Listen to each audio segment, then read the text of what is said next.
Hello friends, welcome to సోలో బిస్ట్రీస్. ఈరోజు మేము మా ఇంట్లో నెయ్యి ఎలా తయారు చేసుకుంటామో మీకు వివరంగా చెప్తానండి.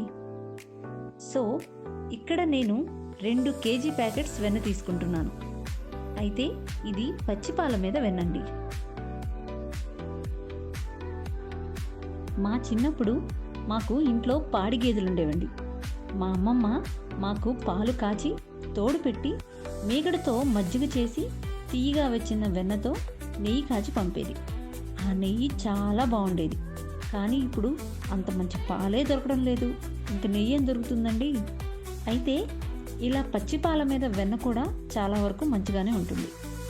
బయట నెయ్యి కొనే బదులు వెన్న తెచ్చుకొని కాచుకుంటే ఆరోగ్యానికి మంచిదని మేము ఇలా చేస్తాము.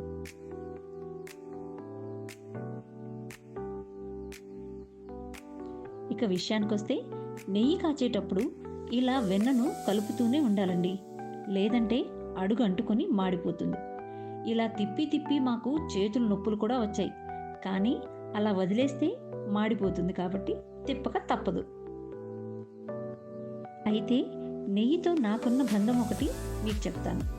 నేను చిన్నప్పుడు హాస్టల్లో ఉన్నప్పుడు మా అమ్మమ్మ పచ్చళ్ళు నెయ్యి పంపేది.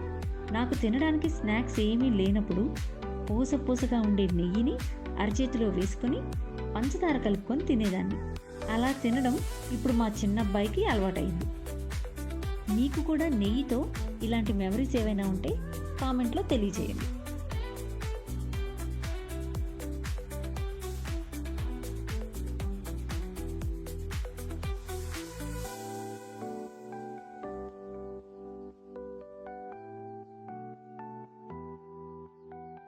నెయ్యి ఇలా లైట్గా గోల్డ్ కలర్కి వచ్చాక స్టవ్ మీడియం నుంచి సిమ్లో పెట్టుకోవాలి.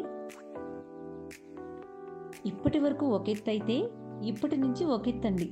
నెయ్యి గోల్డ్ కలర్ వచ్చాక బాగా నొరుగులు పొంగుతూ ఉంటుంది.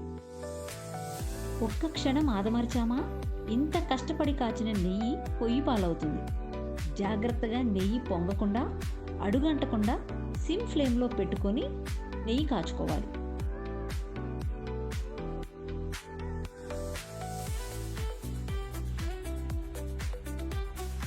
ఇదిగోండి, ఇలా బాగా పొంగుతుంది అంటే నెయ్యి పర్ఫెక్ట్గా కాగినట్టు.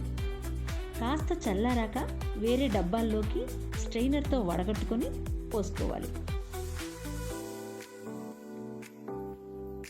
ఇక్కడ మేము కాచిన 2 కిలోల వెన్నకి 1170 గ్రాముల నెయ్యి వచ్చిందండి. మీకు కూడా ఇలా మంచి వెన్న కావాలంటే అడ్రస్ డిస్క్రిప్షన్లో ఇస్తాను, మీరు ట్రై చేయండి.